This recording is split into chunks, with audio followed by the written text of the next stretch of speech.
Myth of history में आपका स्वागत है।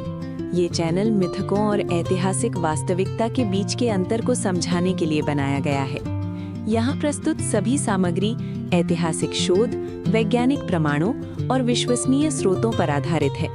हम सभी धर्मों, संस्कृतियों और विश्वासों का सम्मान करते हैं। हमारा उद्देश्य शिक्षा, जागरूकता और तार्किक सोच को बढ़ावा देना है। मिथ ऑफ हिस्ट्री, कहानियों के पीछे की सच्चाई जानिए।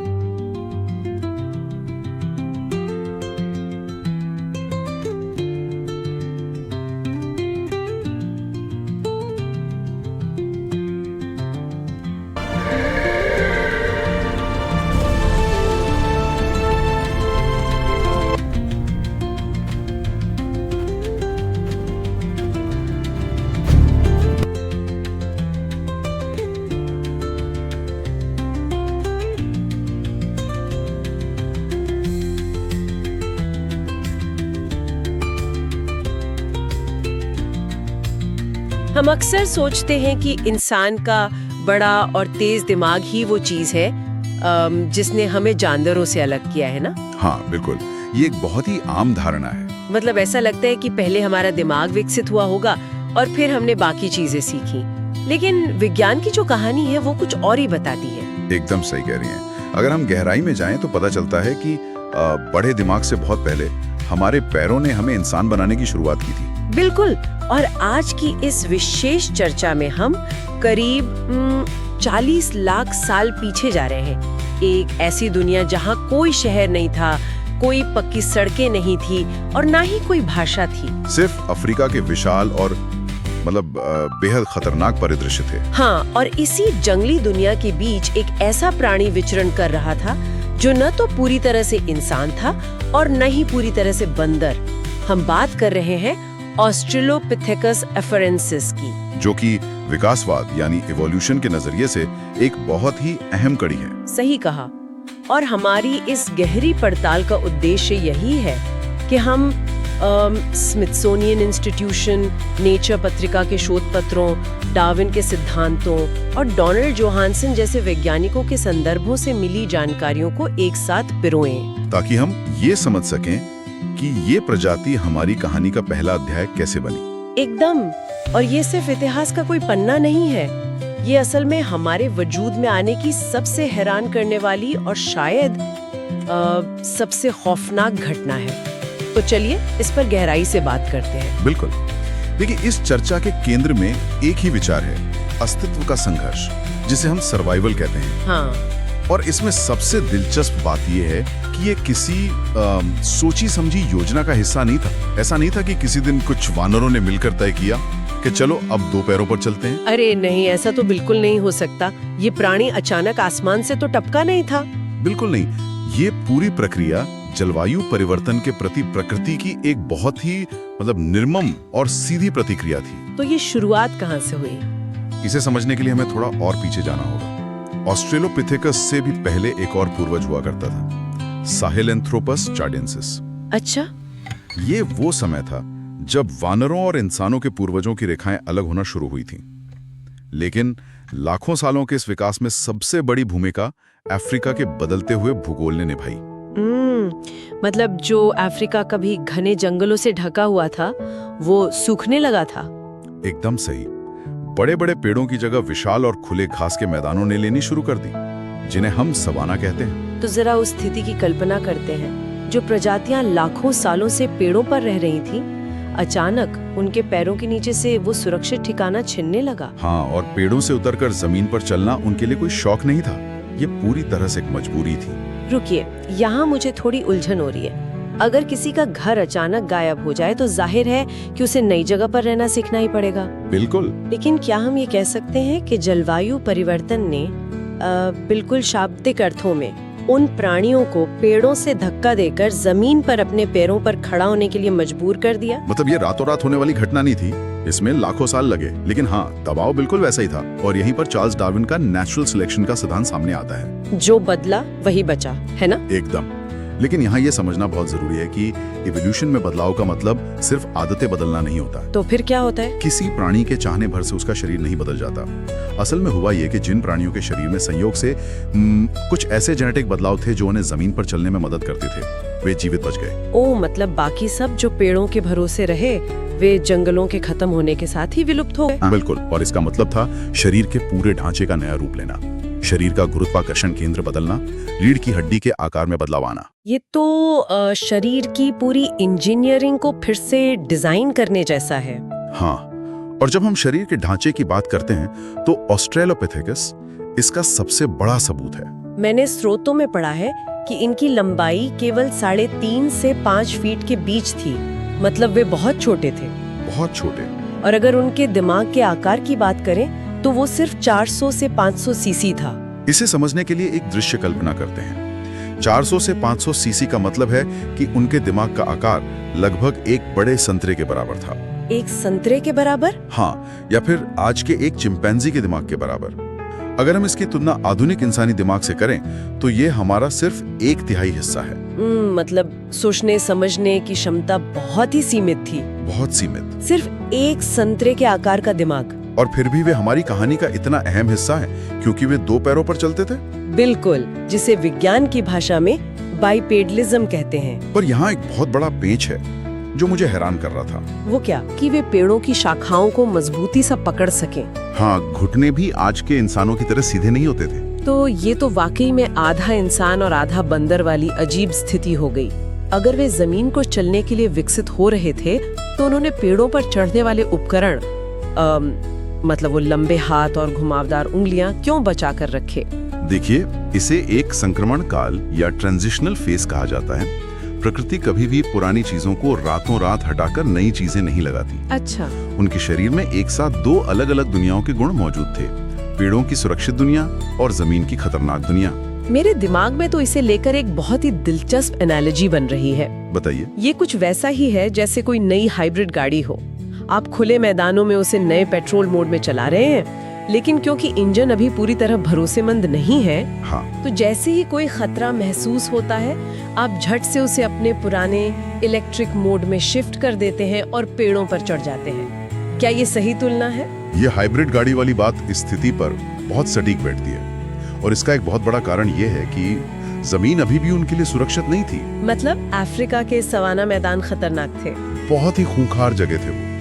बड़ी बड़ी घासों के बीच साइबर टूथ टाइगर जैसे विशाल शिकारी घात लगाए बैठे रहते थे। बाप रे। ऐसे में ऑस्ट्रेलोपिथेकस को दोनों तरह के कौशल चाहिए थे। भोजन की तलाश में मीलों तक जमीन पर चलना भी था, क्योंकि पेड़ अब दूर दूर हो गए थे। बिल्कुल, लेकिन खतरा होने पर तुरंत किसी बचे हुए पेड़ की शाखाओं में छिपने की क्षमता भी चाहिए थी। वो घुमावदार उंगलियां उन्हें एक तरह का इमरजेंसी एग्जिट देती थी। ये तो एक गजब का सर्वाइवल मैकेनिज्म है। लेकिन यहीं पर एक और सवाल खड़ा होता है। जब कोई प्राणी 2 पैरों पर चलता है तो शरीर की संरचना में कुछ बुनियादी बदलाव आते हैं। हाँ, बिल्कुल आते हैं। यहाँ हम इवोल्यूशन के एक बहुत ही महत्वपूर्ण सिद्धांत तक पहुँच गए। इसे विज्ञान में ऑब्स्टेट्रिकल डिलेमा या प्रसूति संबंधी दुविधा कहा जाता है। ये क्या होता है? जब कोई प्राणी 4 पैरों पर चलता है तो उसकी रीढ़ की हड्डी जमीन के समानांतर होती है और कूल्हे की हड्डी चौड़ी हो सकती है, लेकिन 2 पैरों पर गुरुत्वाकर्षण को संतुलित करने के लिए पेल्विस का संकरा होना बहुत जरूरी था। और अगर कूल्हे की हड्डी संकरी हो गई तो इसका सीधा असर बच्चों के जन्म पर पड़ेगा ना? एकदम सही। संकरी पेल्विस का मतलब था कि जन्म नली यानी बर्थ कैनाल छोटी हो गई। ओह। अब प्रकृति के सामने एक बहुत बड़ी समस्या थी। अगर बच्चे को माँ के गर्भ में ज्यादा समय तक रखा जाए तो उसका सिर बड़ा हो जाएगा और छोटे बर्थ कैनाल से उसका जन्म लेना तो नामुमकिन हो जाएगा। बिल्कुल, जिससे माँ और बच्चे दोनों की जान जा सकती थी। तो इस समस्या का प्रकृति ने जो समाधान निकाला, उसने आगे चलकर पूरी मानव सभ्यता की नींव रख दी। वो समाधान क्या था? समाधान ये था कि बच्चों को उनके विकास के बहुत ही शुरुआती चरण में जन्म देना शुरू कर दिया गया। मतलब जब उनका दिमाग और शरीर पूरी तरह से विकसित नहीं हुआ था? हाँ, तभी उनका जन्म हो जाता था। लेकिन ये तो एक बहुत बड़ा जोखिम है। कैसे? अगर हम जंगल के बाकी जानवरों को देखें तो एक घोड़े या हिरण का बच्चा जन्म के कुछ घंटों बाद ही अपने पैरों पर खड़ा होकर दौड़ने लगता है। हाँ, उन्हें पता होता है कि नहीं दौड़े तो मारे जाएंगे। बिल्कुल, लेकिन ऑस्ट्रेलोपिथेकस के बच्चे जन्म के समय पूरी तरह से असहाय होते थे। वे खुद चल नहीं सकते थे। वे पूरी तरह से अपनी माँ पर निर्भर थे। तो विकासवाद के नजरिए से तो ये एक बहुत बड़ी कमजोरी लगती है ना? पहली नजर में ये कमजोरी लगती है, लेकिन असल में ये एक मास्टर स्ट्रोक था। वो कैसे? क्योंकि बच्चों का जन्म बहुत जल्दी हो जाता था, इसलिए उनका दिमाग माँ के गर्भ के बाहरी दुनिया के वातावरण में विकसित होने लगा। अच्छा। इससे एक लंबी बचपन की अवधि की शुरुआत हुई। हाँ।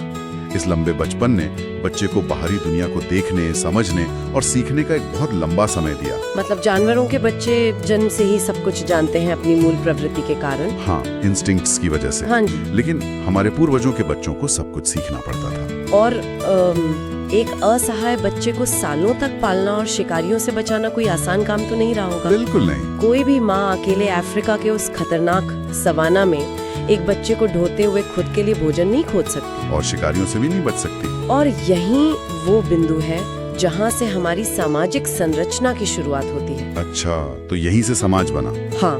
अकेले रहने का मतलब था मौत, इसलिए उन्हें एक साथ जुड़ने पर मजबूर होना पड़ा। स्रोतों के अनुसार वे 10 से 20 के छोटे समूहों में रहने लगे। तो जब एक माँ बच्चे को पाल रही होती थी तो बाकी लोग क्या करते थे?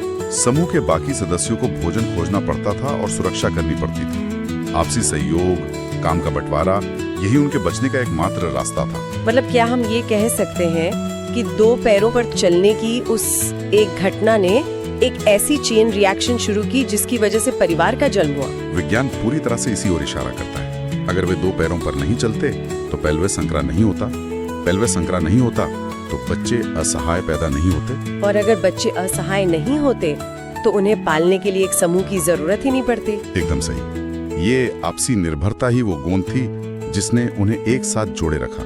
ये सुनकर वाकई दिमाग चकरा जाता है कि कैसे जीव विज्ञान ने, मतलब बायोलॉजी ने, समाज शास्त्र को जन्म दिया, है ना? ये बहुत ही अद्भुत है। लेकिन चलिए वापस उन खूंखार मैदानों पर चलते हैं। समूह में रहने से उन्हें सुरक्षा तो मिल गई, लेकिन 10-20 लोगों का पेट भरना कोई आसान काम नहीं रहा होगा। बिल्कुल भी नहीं। खासकर तब जब उनकी लंबाई सिर्फ 4 फीट थी। न उनके पास बाघों जैसे तेज दांत थे, न चीतों जैसी फुर्ती, और न ही कोई हथियार। मुझे यहाँ एक बहुत बड़ी उलझन हो रही है। कैसी उलझन? अगर वे शारीरिक रूप से इतने कमजोर थे और उनका दिमाग भी इतना छोटा था, तो अफ्रीका के उन खूंखार शिकारियों ने उन्हें पूरी तरह से खत्म क्यों नहीं कर दिया? वे असल में बचे कैसे? ये एक बहुत ही जायज सवाल है और इसका जवाब उनके भोजन प्राप्त करने के तरीके में छुपा है। देखिए, वे कोई बेहतरीन शिकारी नहीं थे। तो वे क्या खाते थे? वे तो मुख्य रूप से फल, जड़ें और कीड़े खाते थे। लेकिन जब जलवायु बदलने के कारण फल और पेड़ कम हो गए तो उन्हें नए तरीके खोजने पड़े।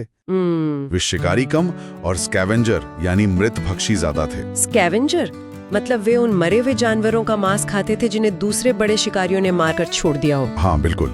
लेकिन बचे हुए मांस के लिए तो लक्कड़बग्घे और गिद्ध जैसे जानवर भी हमेशा तैयार रहते हैं। उनके सामने ये छोटे से प्राणी कैसे टिकते होंगे? यहीं पर उनका वो 400 सीसी का दिमाग और उनके हाथ काम आए। जब शेर या चीते किसी जानवर का शिकार करते हैं तो वे मांस खाकर चले जाते हैं और बाकी का लकड़बग्घे खा लेते हैं। हाँ, लेकिन इसके बाद भी एक चीज बच जाती है जिसे कोई जानवर अपने दांतों से नहीं तोड़ सकता। वो है बड़ी हड्डियां। ओह। और इन हड्डियों के अंदर छिपा होता है बोन मैरो यानी अस्थि मज्जा, जो कि बहुत ही हाई कैलोरी और प्रोटीन से भरपूर होता है। तो क्या वे इन हड्डियों को तोड़ते थे? बिल्कुल। ऑस्ट्रेलोपिथेकस ने बुनियादी उपकरणों का इस्तेमाल करना शुरू किया, जो शायद बस कुछ भारी पत्थर रहे होंगे। वे उन पत्थरों से हड्डियां तोड़ते और बोन मैरो निकालते थे। अरे वाह, ये तो कमाल की बात है। मतलब उन्होंने भोजन के उस स्रोत तक पहुंच बनाई जहां तक सवाना का कोई और शिकारी पहुंच ही नहीं सकता था। सही कहा। वे शिकारियों से लड़ते नहीं थे, वे बस इंतजार करते थे। और इस बोन मैरो से मिलने वाली हाई कैलोरी ने ही शायद उनके दिमाग के आकार को बढ़ने में मदद की होगी।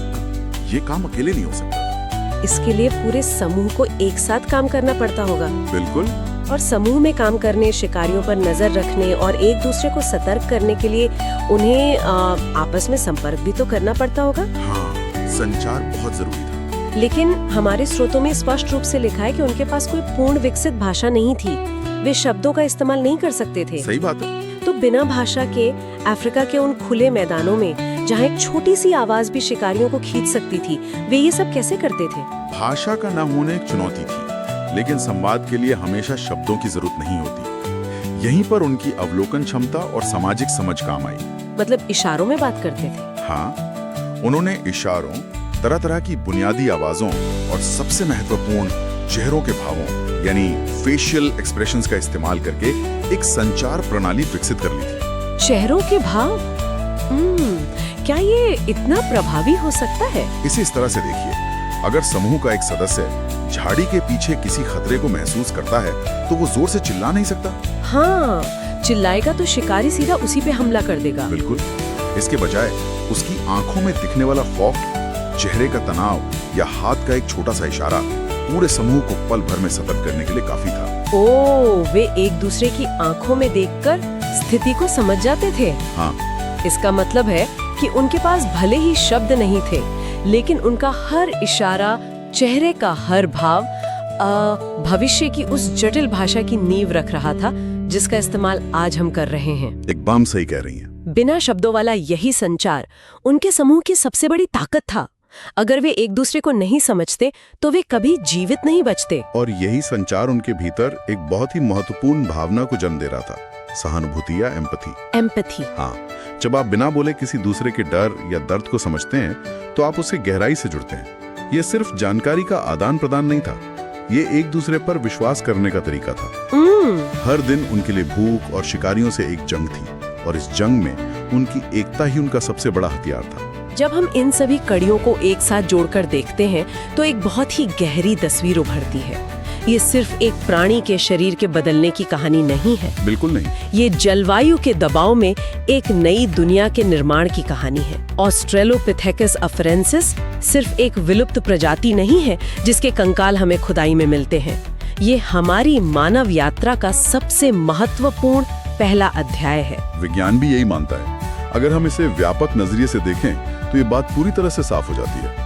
अगर उस प्रजाति ने उन 10-20 के समूहों में जीवित रहने का वो भयानक संघर्ष नहीं किया होता, हाँ, अगर उन्होंने बच्चों के जन्म और उनके लंबे बचपन के उस जोखिम को नहीं उठाया होता, या पत्थरों से हड्डियां तोड़ना नहीं सीखा होता। बिल्कुल। और सबसे बड़ी बात, अगर उन्होंने उन पेड़ों से उतरकर उस खतरनाक जमीन पर 2 पैरों पर चलने का साहस नहीं किया होता, तो आज हमारा वजूद ही नहीं होता। हम आज यहाँ बैठकर ये गहरी पड़ताल नहीं कर रहे होते। एकदम सही। ये एक ऐसा विचार है जो सच में सोचने पर मजबूर कर देता है। हम सब उसी लंबी खतरनाक यात्रा का हिस्सा हैं जो लाखों साल पहले अफ्रीका के उन मैदानों में एक छोटी सी 4 फीट की प्रजाति से शुरू हुई थी। हाँ, और इसे समेटते हुए एक और बात जो ध्यान रखने वाली है वो ये है कि इवोल्यूशन कभी रुकता नहीं है। ये कोई ऐसी चीज नहीं है जो इतिहास में पूरी हो चुकी है। परिस्थितियां बदलती हैं और प्रकृति हमेशा जीवित रहने के नए तरीके खोजती रहती है। और इसी बात पर आज हम एक ऐसा विचार छोड़कर जाना चाहते हैं जो शायद इस पूरे विषय को एक नए चश्मे से देखने पर मजबूर कर दे। बिल्कुल। लाखों साल पहले एक भयानक जलवायु परिवर्तन ने हमारे पूर्वजों के शरीर के ढांचे को और यहाँ तक कि उनके सामाजिक व्यवहार को पूरी तरह से बदल कर रख दिया था। उसी प्राकृतिक बदलाव ने एक नई प्रजाति को जन्म दिया था। और आज हमारी ये आधुनिक दुनिया फिर से एक बहुत बड़े और अभूतपूर्व जलवायु संकट का सामना कर रही है। परिस्थितियां फिर से तेजी से बदल रही हैं। तो क्या ये संभव है कि इंसानियत जाने अनजाने में ही सही किसी ऐसे नए शारीरिक या सामाजिक इवोल्यूशन की दहलीज पर खड़ी है जो आने वाले भविष्य में हमारी प्रजाति का एक बिल्कुल नया रूप तय करेगा? ये वाकई में गहराई से सोचने वाली बात है। बिल्कुल। तो ये थी हमारी आज की विशेष चर्चा। ये एक ऐसा सवाल है जिस पर हम सबको विचार करना चाहिए।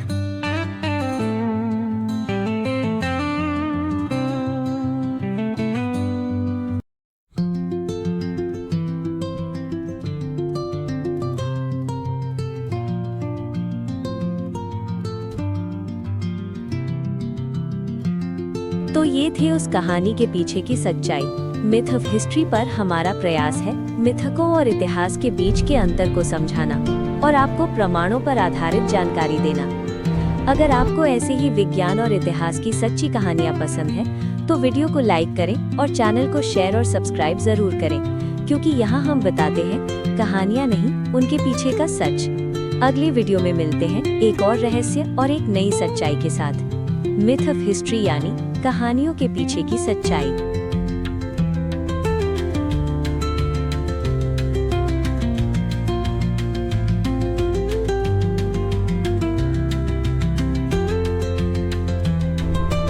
From this we are the new God. Let this inspire our shared future.